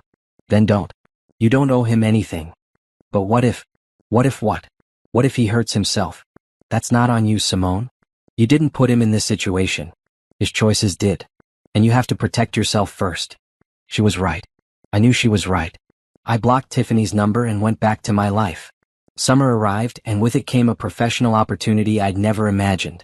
A major Chicago-based company was looking to rebrand entirely, and my name had come up in their search for designers. The contract would be worth more than my business had made in its first 3 years combined. The interview was scheduled for a Thursday afternoon at their downtown headquarters. I dressed in my power suit, the one that made me feel invincible, and prepared my portfolio like I was preparing for battle. I arrived 15 minutes early as always and waited in the sleek modern lobby. That's when I saw him. Brandon. He was across the lobby, also in a suit, also holding a portfolio. Our eyes met, and I watched the color drain from his face. What were the odds? In a city of 3 million people, we'd both ended up interviewing for the same company on the same day? Actually, knowing Brandon, the odds were exactly what I thought they were. He'd probably seen the job posting and knew I'd be competing for it. This was him trying to sabotage me one last time. I walked over to him, my heels clicking sharply on the marble floor. What are you doing here? I asked quietly. I have an interview. Same as you, I assume. For the design position? For the junior marketing position, actually. But same company. He looked uncomfortable. I didn't know you'd be here. This isn't, I'm not trying to mess with you, Simone. I just need a job. And you couldn't find a job anywhere else in Chicago? Do you know how hard it is to find work with a criminal record? This company was the only one willing to interview me. I thought. He stopped, then started again. I thought if I could show them I've changed, that I'm trying to do better. That's not my problem. I know. I know that. He ran his hand through his hair again, that familiar nervous gesture. Can we just both do our interviews and let them decide?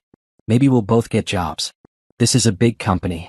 Before I could respond, a woman in her 40s came out of the elevator, clipboard in hand. Simone Parker? That's me. Great. I'm Rebecca Chin, Director of Marketing. If you'll follow me? I walked away from Brandon without another word. The interview went perfectly. My portfolio spoke for itself: years of strong work, recent high-profile projects, glowing testimonials from clients. Rebecca and two other executives asked smart questions and I gave smart answers. We talked strategy, vision, timeline. By the end of the hour, I could tell they were impressed. We're interviewing a few other candidates, Rebecca said as she walked me out. But between you and me, you're exactly what we're looking for. Expect a call by tomorrow. I thanked her and headed toward the elevators, feeling confident. This was going to happen. This was going to be the project that took my business to the next level. The elevator doors opened and Brandon was inside, clearly waiting to go up for his interview. We stared at each other. Get out, I said. What? Get out of this building. Don't do this interview. I need this job, Simone. And I need this contract. But only one of us deserves it. I stepped closer, keeping my voice low so the security guard at the desk wouldn't hear. You want to know what I told them up there? I told them about my track record, my completed projects, my satisfied clients, my team. What are you going to tell them, Brandon? About how you stole from your wife, about how you went to jail for fraud, about how you destroyed your life and everyone in it. His jaw tightened. I've changed. No, you haven't. You're still trying to take shortcuts. Still trying to ride on other people's success. You knew I was interviewing here and you showed up anyway, hoping to what? Convince them you're the better choice? Hoping they'd feel sorry for you? That's not. Save it. I stepped into the elevator. Do your interview. Tell them whatever lies you want to tell. It won't matter. I'm getting this contract and you're going to leave here with nothing. Just like you deserve. The elevator doors started to close and Brandon put his hand out to stop them. I just want one more chance, he said, and there was real desperation in his voice. One more chance to prove I'm not the monster you think I am. You're not a monster, I said. Monsters have power. You're just a sad man who destroyed his own life and is trying to drag me down with him. But you can't. You couldn't when we were married and you definitely can't now. I hit the door close button and the elevator descended. My hands were shaking by the time I got to my car. Not from fear but from anger and adrenaline. The audacity of him showing up at my interview. The absolute unbelievable audacity. I called Devin. He was there, I said as soon as he picked up. At my interview. Brandon was at my interview. Wait, what? How? He was interviewing for a different position but same company, same day. He claims it was a coincidence but I don't believe him. Are you okay? I took a deep breath. I'm furious, but I'm also confident.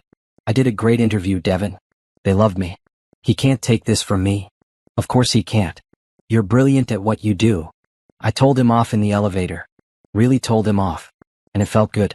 It felt amazing, actually. Devin was quiet for a moment. You know what? I'm proud of you. A year ago, seeing him would have thrown you off. Now you're just annoyed that he wasted your time. Exactly. That's growth, Simone. Real growth. We talked for another 20 minutes until my heart rate returned to normal and I felt steady again. Then I drove back to the studio, determined not to let Brandon ruin my day. The next morning, Rebecca called at 9 a.m. Simone, we'd like to offer you the contract. Your presentation was outstanding, your portfolio speaks for itself, and frankly, you were the only candidate who really understood our vision. I closed my eyes, letting the words wash over me. Thank you. I'm honored. There is one thing I should mention though. We had another applicant, Brandon Parker, who mentioned during his interview that he used to be married to you. My stomach dropped. What did he say? He tried to claim that some of the work in your portfolio was actually his, or that you'd collaborated on projects during your marriage. He implied that you've been taking credit for joint work. Rage, white hot and immediate, flooded through me. That's a lie. We know. We did our due diligence. We called your references, looked up the dates of your projects, verified everything. All of your major work was done either before your marriage or after your separation. He was clearly lying. She paused. We don't hire people who lie in interviews, Miss Parker. We showed him the door immediately after. I felt a fierce satisfaction. Thank you for checking. Of course. We believe in integrity. Which is why we're so excited to work with you. When can you start? We discussed timelines and logistics, and by the time I hung up, I was smiling so hard my face hurt. Brandon had tried one last time to destroy me, to steal my success, to make me small. And he'd failed. Spectacularly. I called a team meeting and shared the news.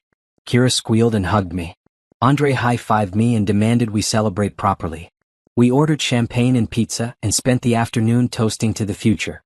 That evening, I was still at the studio working on preliminary sketches for the new project, when there was a knock at the door. Security had already left for the day, and I was alone in the building. Through the glass door I saw Brandon. I should have called the police. Should have ignored him. But something in his posture, defeated, broken, made me open the door. "You need to stop showing up places," I said. I know. They told me what you said to them. About checking my claims. About how I lied. You did lie. I know." He looked up at me and I saw tears in his eyes. "I know I lied. I know I've been pathetic and desperate and horrible. I don't know how to fix this, Simone. I don't know how to fix my life. That's not my problem. I know it's not. I know I have no right to be here. But you're the only person who ever believed in me, and I destroyed that. I destroyed everything. And I just needed you to know that I know that now. I know exactly what I lost." I looked at him, really looked at him, and saw not the man who'd betrayed me, but a broken person who destroyed his own life through his own choices. I felt no sympathy, no desire to help. Just a cold, clear recognition that this was justice. "You're right," I said quietly. "You did lose everything. You had a woman who loved you, supported you, believed in you. You had a comfortable life, a home, a future. And you threw it all away because you were selfish and entitled and cruel. I know. And now you want me to what? Feel sorry for you? Help you? Give you some wisdom that will magically fix your life? No. I just wanted you to know that you were right. That night when you said I'd realize what I lost? You were right. I think about it every day. I think about how different things could have been if I'd just appreciated what I had. But you didn't. And now it's too late." He nodded slowly. "Can I ask you one thing?" "What? Are you happy? Really happy?" I thought about my business, thriving and growing. I thought about my team, talented and loyal. I thought about my studio, my home, my independence. I thought about Devin, patient and kind and real. I thought about waking up every morning without that weight of walking on eggshells, of trying to be enough for someone who would never think I was enough. "Yes," I said. "I'm happier than I've ever been. Happier than I ever was with you." Something in his face crumpled. "Good. That's good. You deserve that." "I know I do. I should go." He took a step back.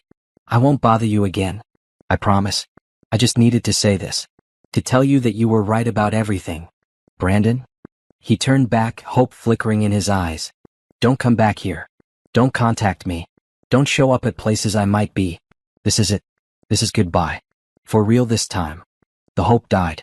"Okay. Goodbye, Simone." I watched him walk away, shoulders slumped, defeated. And I felt nothing. No victory, no sadness, no anger. Just the quiet satisfaction of knowing I'd survived, thrived, and come out the other side stronger than ever. I went back inside, locked the door, and returned to my sketches. Brandon was finally, truly, completely in my past. And my future had never looked brighter. 1 year after my divorce was finalized, I woke up in my new house, not the house I'd shared with Brandon, but a place that was entirely mine. I'd sold the old house 6 months ago, unable to shake the feeling that his ghost lingered in every room. This new place was a modern townhouse in Lincoln Park, with huge windows that let in floods of natural light and a rooftop deck with views of the city. It was perfect. It was mine. And I'd paid for it entirely with money from my business. I made coffee and stood on that rooftop deck, watching Chicago wake up beneath me. The sun was just rising, painting the sky in shades of pink and gold. It was September, my favorite month, when summer heat gave way to crisp autumn air and the city seemed to exhale. My phone buzzed. A text from Devin. "Happy anniversary. 1 year of freedom looks good on you." I smiled. Devin had remembered. He remembered everything, the small things, the important things, the details that mattered. We'd been officially together for 6 months now, taking things slow and steady. He had his own place, I had mine. We spent weekends together, shared dinners and conversations and lazy Sunday mornings, but we both valued our independence. We were two whole people choosing to share our lives, not two half people trying to complete each other. It was healthy. It was right. It was nothing like my marriage to Brandon had been. I texted back, "Thank you for being patient with me." "Thank you for letting me in," he replied.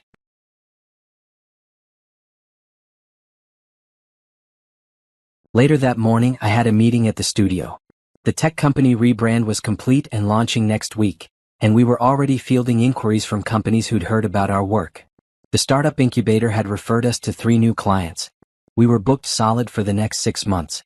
Kira and Andre were already there when I arrived, working on mock-ups for a new project, a non-profit that worked with survivors of domestic violence. We'd taken the project pro bono, all of us agreeing that some work was more important than money. "Morning, boss," Andre said, looking up from his computer. "Check this out." He showed me his latest design and I caught my breath. It was stunning, powerful without being aggressive, hopeful without being naive. It captured exactly what the organization stood for. "Andre, this is incredible."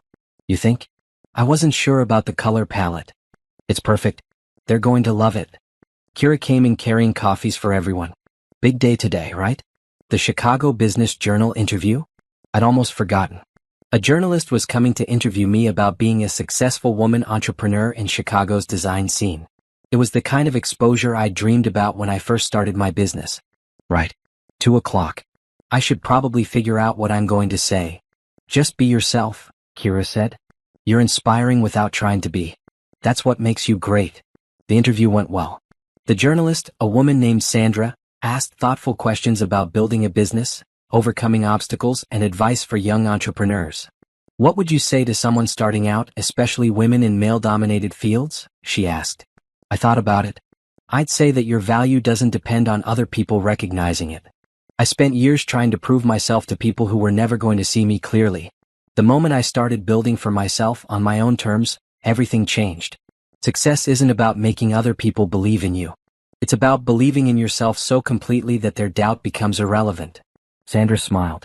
"That's powerful. Can I ask about your personal life? I read that you went through a divorce recently."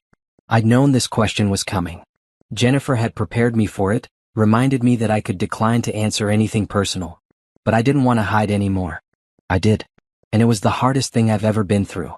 But it was also the catalyst for everything good in my life now. Sometimes the worst thing that happens to you becomes the best thing, because it forces you to rebuild yourself stronger than you were before. "Do you think you would have achieved this level of success if you'd stayed married?" "No, absolutely not. I was holding myself back to make room for someone who didn't deserve that consideration. Now I'm not holding back at all." The article came out 2 weeks later with the headline, "Rising Star: How Simone Parker Built a Design Empire from Ashes." It was on the cover of the business section with a photo of me in my studio, looking confident and powerful. Nicole called me the moment it hit newsstands. "You're famous? Like actually famous." "It's one article. It's the Chicago Business Journal. Everyone reads this. You're going to get so much business from this." She was right. Within days, my email was flooded with inquiries. Companies wanting quotes, design firms wanting to partner, young designers asking for mentorship. It was overwhelming and exciting and terrifying all at once. One email stood out, though. It was from Patricia Holmes, the colleague who'd referred me to Jennifer Murphy a year ago. "Simone, I just read your article and I'm so proud of you. I knew when we talked last year that you were strong, but seeing how far you've come is truly inspiring. Thank you for being proof that we can survive and thrive." Patricia. I wrote back immediately, "Thank you for the referral to Jennifer. You quite literally changed my life. I owe you lunch, Simone." That evening, Devin took me out to celebrate. We went to a rooftop restaurant with views of the city, and he ordered champagne. "To Simone Parker," he said, raising his glass, "who proved that some people really are irreplaceable." I clinked my glass against his. "I like that." "I have something for you," he said, pulling out a small wrapped box. My heart skipped. It wasn't jewelry box shaped. Thank God I wasn't ready for that conversation yet. But it was clearly something significant. Inside was a keychain with a single key attached. "It's a key to my place," Devin explained. "I'm not asking you to move in or anything, but I want you to have it. I want you to feel like you can come and go, like my space is your space too. If you want it." I looked at the key, feeling emotions I couldn't quite name. A year ago, the idea of someone giving me access to their space would have terrified me. It would have felt like obligation, like expectation, like pressure. Now it just felt like trust. "I want it," I said, taking the key. "Thank you. Thank you for taking a chance on me. On us." We kissed, and I felt grateful for everything, the pain that had led me here, the strength I'd discovered, the life I'd built, and the possibility of something real with someone who saw me clearly. 2 months later, in November, I got an unexpected call from Jennifer Murphy. Simone, I have news. Brandon violated his payment plan for the restitution he owes you. Okay. The court has issued a warrant for his arrest. He's going back to jail. I felt nothing. No satisfaction, no sadness, just indifference. How long? Probably 6 months, maybe less with good behavior. But Simone, this means the bankruptcy protection is void. When he gets out, he'll owe you the full amount plus penalties. I don't care about the money anymore, Jennifer. I just want him out of my life. I understand. But the good news is this is the last legal connection between you two. Once this is resolved, you're completely free. Completely free. Those words felt like magic. Thank you. For everything you've done for me. It was my pleasure. You were a dream client, prepared, rational, strong. Not everyone handles divorce that well. After we hung up, I sat in my office and thought about Brandon. Somewhere in Chicago, he was facing arrest again, consequences piling up on consequences. His daughter would grow up barely knowing him. Tiffany had moved on, according to the last thing I'd heard, engaged to someone new. Brandon's life was the rubble of his own choices. And I felt no guilt about that. I hadn't put him there. He put himself there. That weekend, Nicole and I went shopping for the holidays. Walking through the bustling stores, surrounded by decorations and music and crowds, I felt light. Happy. Present. You seem different, Nicole observed, watching me try on a coat. Different how? I don't know. Settled? Like you've finally figured out who you are. Maybe I have. It looks good on you. She grinned. So does Devin. Are you in love with him? The question surprised me. Was I? I don't know. Maybe. I care about him a lot. But I'm not rushing to label it. That's fair. You've earned the right to take your time. Do you think I'll ever get married again? I asked suddenly. Nicole considered this. I think if you meet someone who deserves you, someone who adds to your life instead of taking from it, then maybe. But I don't think you need to get married to be happy. You've already proven you can build an amazing life on your own. She was right. Marriage wasn't a goal anymore, wasn't something I needed to feel complete. If it happened with the right person, great. If not, I was still whole. Christmas came and I spent it with family, my parents, my brother, Nicole and her boyfriend. Devin joined us for dinner, fitting in seamlessly with his easy humor and genuine interest in everyone's stories. My mother pulled me aside in the kitchen. I like him. Me too. He's good for you. But more importantly, you're good for you. You've become the woman I always knew you could be. Thanks, Mom. I mean it. When you called me about the divorce, I was worried. But you surprised me. You surprised everyone. You didn't just survive, you bloomed. That night, lying in bed in my childhood room, Devin had gone home, both of us agreeing it was too soon for family overnight visits. I thought about the past year and a half. Everything I'd been through, everything I'd overcome, everything I'd built. Brandon had tried to destroy me. Had told me I was replaceable. Had made me question my worth. Instead, he'd freed me to discover just how valuable I really was. New Year's Eve, Devin and I went to a party at Patricia's house, my client who'd become a friend. The party was full of successful, interesting people, and I found myself enjoying conversations about art, design, business, life. At midnight, Devin kissed me as fireworks exploded over the city. Happy New Year, Simone. Happy New Year. What are you hoping for this year? I thought about it. More of this. More growth, more success, more moments like this. What about you?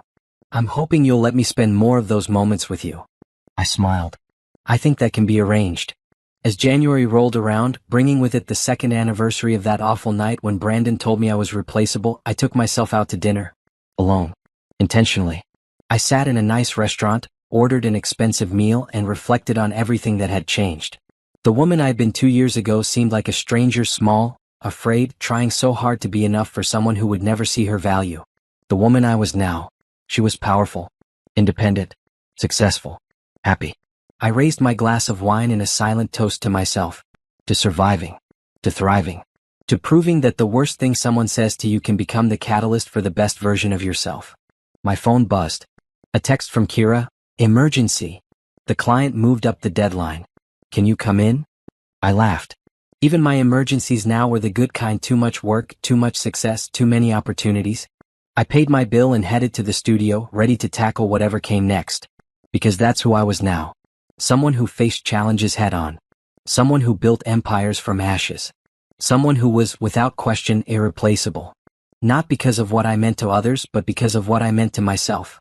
And that was the sweetest revenge of all.